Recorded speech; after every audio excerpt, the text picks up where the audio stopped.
Observe que a reflexão, é um número menor que 1, né? Porque você entra com a quantidade e sai com um pouco menos, certo?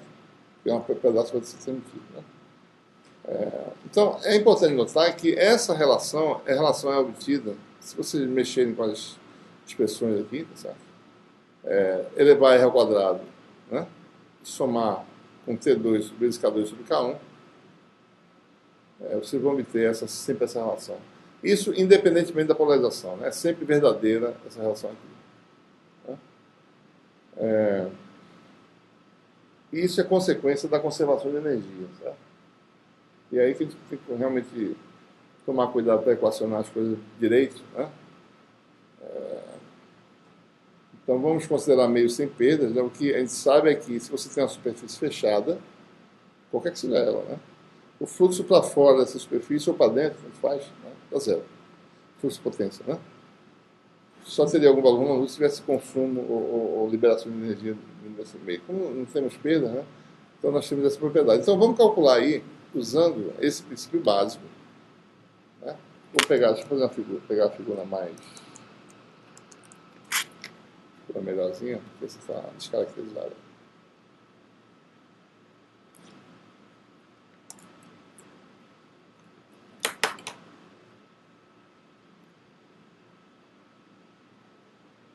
Aqui está, certo? Deixa eu aumentar também um pouco aqui. Aqui está nosso volume, né? Volume limitado para uma superfície fechada, certo? Nós temos essa seção transversal dele. Né? Você observa que as ondas planas fluem, entram por todos os lados aqui, certo? Saem, entram e refletem, etc. Tem também uma parede, né? Nessa direção aqui, a direção X, não, Y, né? Certo? Nossa superfície fechada tem outra do lado de lá também, uma coordenada Y constante. Mas só que não há fluxo nessa parede, nessas duas paredes, porque nosso fluxo está sempre se dá, né, no plano, certo? XZ, né? Então observe, a gente tem que calcular o que aí, né? Você tem a onda incidente, S, né? Essa desenho não está muito bom, né? Está bom aqui, certo? Para uma superfície fechada, eu posso entrar pelo lado, né? Ou por cima aqui, tá certo? Então tem sempre fluxo devido a onda incidente por aqui, ou por aqui pelo lado. Se eu entrar por aqui, né, eu tenho uma componente Z de SZ, que vai importar para o fluxo para cá, né? E a componente SX não flui através dessa parede aqui, certo? Se eu entrar por aqui, quem vai importar é a componente X, né, que está aqui, certo? Que entra aqui. Né? A componente Z da potência incidente não vai importar. Né? Então eu vou calcular como, né? Vou calcular, isso aqui tem uma altura aí, dz1, e esse aqui uma altura dz2. Vou calcular a potência que flui nessa parede, incidente, mais a refletida, porque observe que aqui tem potência refletida fazendo isso. Como eu falei anteriormente, isso é uma onda plana infinita, certo? Ela ocupa todo espaço. A onda refletida está em todo espaço, a onda incidente também e a transmitida também. Então, nessa parede tem fluxo lateral devido ao incidente, fluxo lateral, certo? Devido à onda refletida, que é o S duas linhas, né? SX, e o SX devido à onda incidente. Então, aqui tem duas coisas que contribuem para o fluxo aqui, certo? Tá bom? Nessa parede aqui tem SZ duas linhas que contribuem para baixo, né? E SZ, que vocês estão vendo aqui, ó, que está contribuindo para cima, certo? Mesma coisa na parede de cima. Na parede de cima só tem agora a onda transmitida. Então, nessa parede, só vai contribuir SZ linha. Nessa parede aqui, SX linha, certo? Então, é isso que a gente precisa calcular. Então, essencialmente, se vocês olharem aí,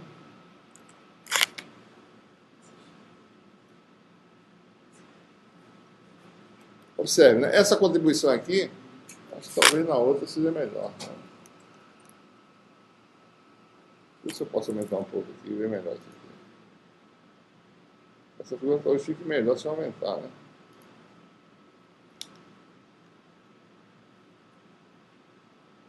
Ela fica parecida, começa a ficar parecida, né?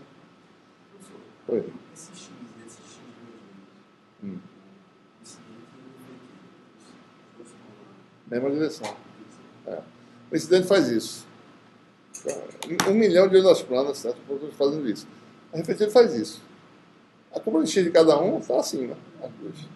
As duas estão indo para lá. Todas as ondas viajam para lá, tá certo?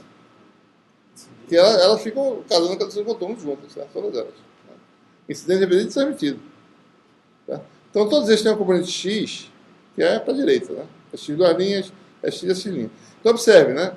Eu tenho a componente é X duas linhas vezes essa altura, delta Z1, vezes essa profundidade aqui, delta Y, digamos, certo? Mais a XX vezes a mesma coisa, mais a X' vezes delta Z2, vezes essa, vezes essa a área, né? Então você soma isso tudinho, você vai ter algo assim, né? Deixa eu ficar com esses dois aqui. Pronto, aqui, ó. A contribuição da área lateral esquerda, certo? Vai dar, é tudo parte real, viu, pessoal? SX mais as duas linhas vezes o elemento de área, que é isso aqui, certo?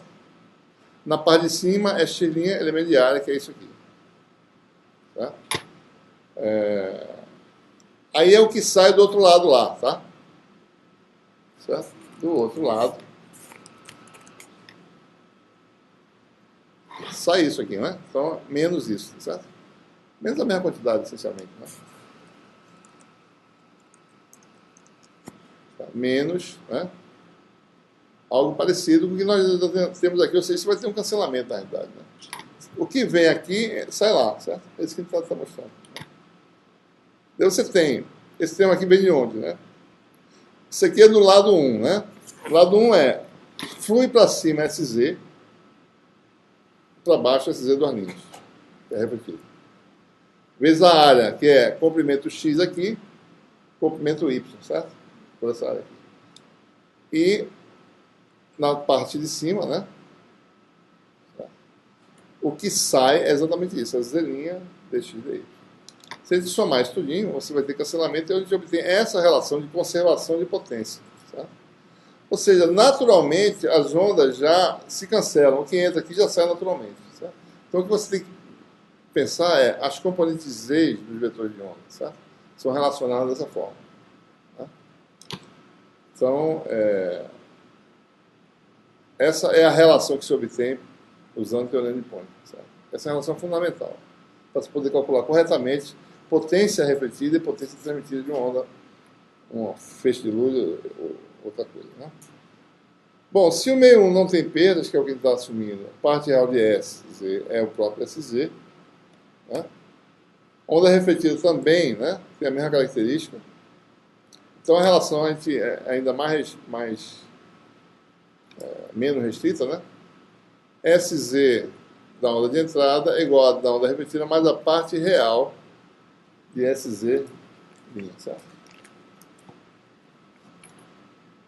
Então, essa é a lei de conservação de potência. Certo? Observe que eu não botei aqui que isso aqui é S', certo? Então, a gente vai ver já por quê. Certo? Isso aqui pode ser um número complexo, então a parte de A pode ser zero. Pode ser imaginário puro, certo? Sob que condições a gente vai ver isso aí. Ora, por que se obtém essa relação? Né?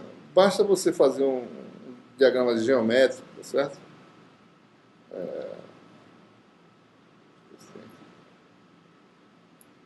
Isso é a conservação da potência total mesmo, certo? Olha essa figura aqui, né? Se você tem um feixe de verdade, um feixe real, certo? Suponha que esse feixe seja um feixe de intensidade constante, de repente cai para zero, é um pulso, né? Um pulso espacial, certo? Então a potência que flui nessa seção transversal, excluindo essa dimensão aqui, porque não precisa, certo? Nada varia com isso aqui, vai ser o vetor de ponto de entrada vezes delta L, delta Y, né? Vezes essa área aqui, certo? Potência refletida vai ser S duas linhas vezes delta L